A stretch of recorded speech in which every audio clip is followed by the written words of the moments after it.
Hi there! At saya-saya dito. Nandito tayo sa Glasgow, Scotland. Barrio Fiesta. Dami-dami. Libo-libo ang tao. Pero we have two nurses sa katabi ko. Anong name mo? Geraldine Do. Ikaw? Imelda Ju. Ikaw ngayon, nasubukan mo na ang MXT before. Opo, matagal na. Capsule, yung coffee. Pareho. Nagdadala ka here, ha? Opo. But you want to introduce it kay Ma'am Imelda. Opo. Ma'am Imelda is a nurse.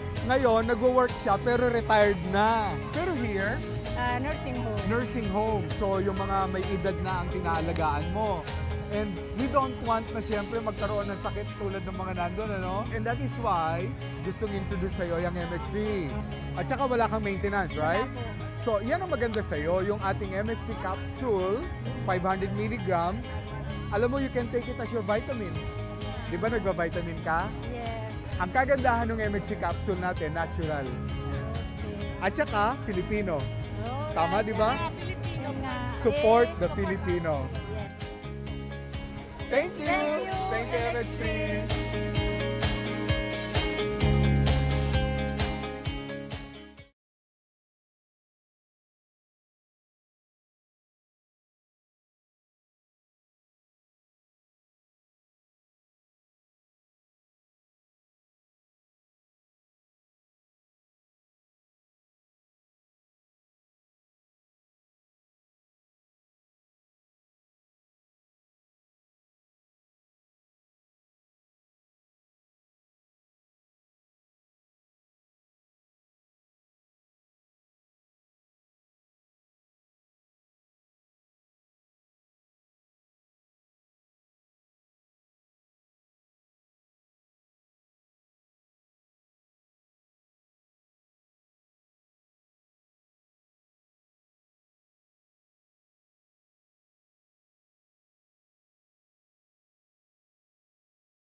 Lihim ng liham.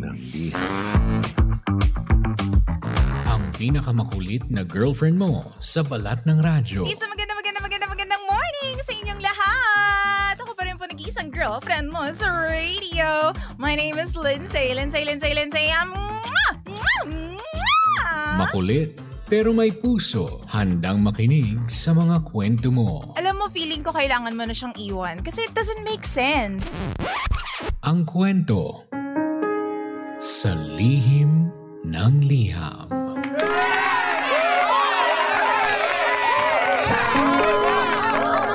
Mahal kong Lindsay. Hindi ko alam kung magagalit o matatawa ko sa pinaggagawa ng asawa ko, DJ Lindsay.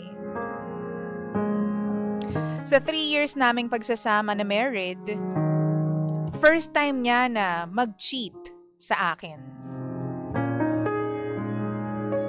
Kahit nung mag-boyfriend at girlfriend pa lamang kami, never niya akong niloko. Pero ngayon, kung kailan kasal na kami, tsaka pa niya naisipan. DJ Lindsay, bored daw kasi siya sa buhay niya. Nabobore na rin daw siya sa buhay mag-asawa namin. So ito na nga po, Friday night, umuwing nakainom at umiiyak ang asawa ko pagdating. Tinanong ko siya kung anong nangyari.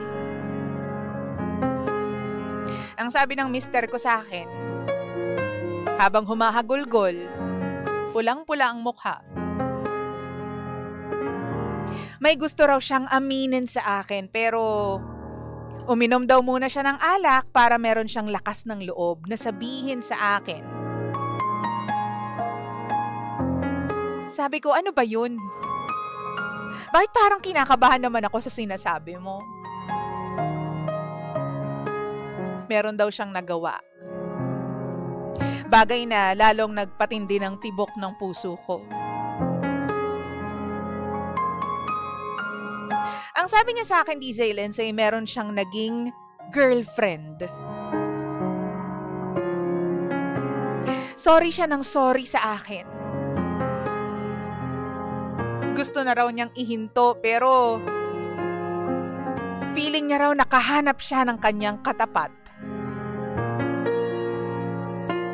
Kasi itong babaeng to, DJ Lindsay, sobrang na-in love daw sa kanya. Kahit anong gawin niya, ayaw siyang bitawan.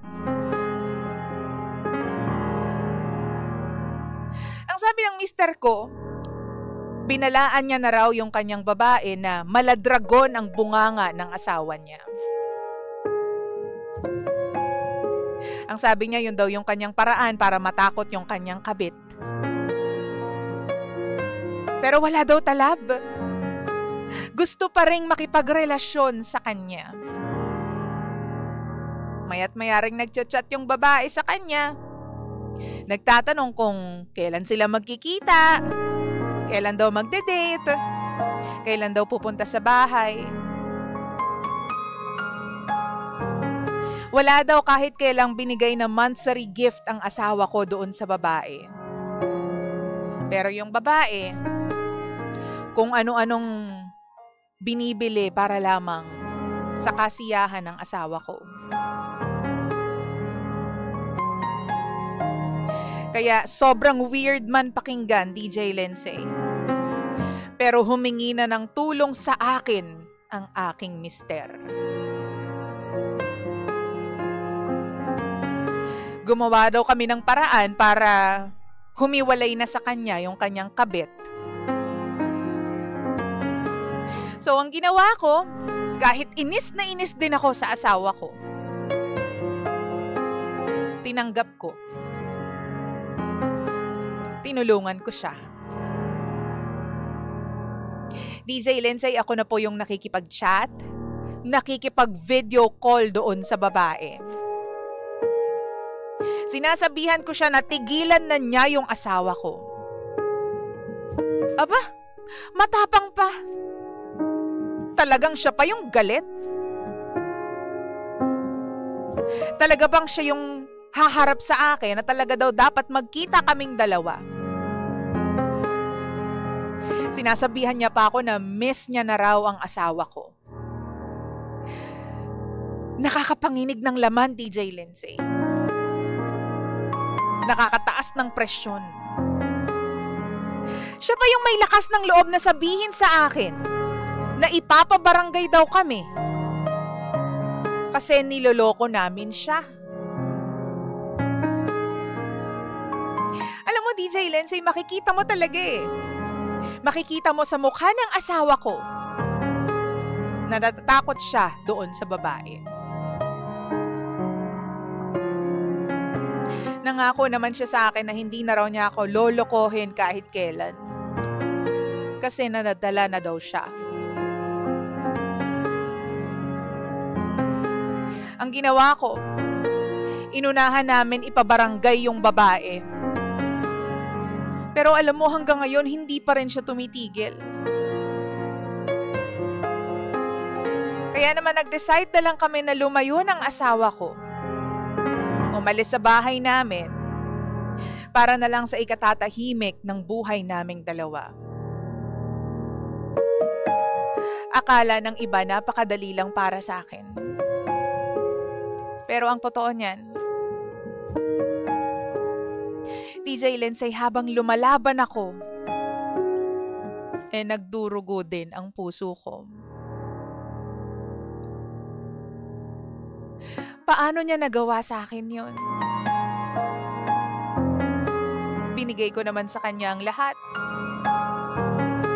Naging mabuting may bahay ako sa kanya.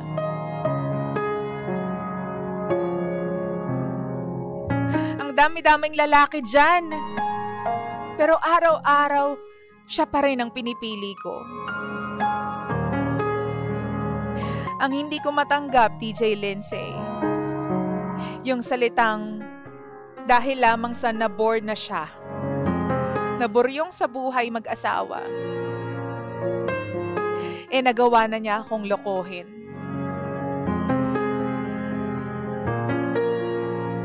Habang tinutulungan ko ang asawa ko, para akong may sugat na maya't maya, may humihipo. Parang kahit anong gawin ko, hindi siya gumagaling. Napakasakit ng ginawa ng asawa ko sa akin. Now tell me, DJ Lindsay, paano ko ba kakalimutan ang kasalanan ng asawa ko sa akin? Mahal na mahal ko pa rin siya. Pero nasasaktan pa rin ako. Muli, DJ Lindsay, tulungan niyo po ako. Ako nga po pala si Aleli. At ito ang lihim ng aking liham.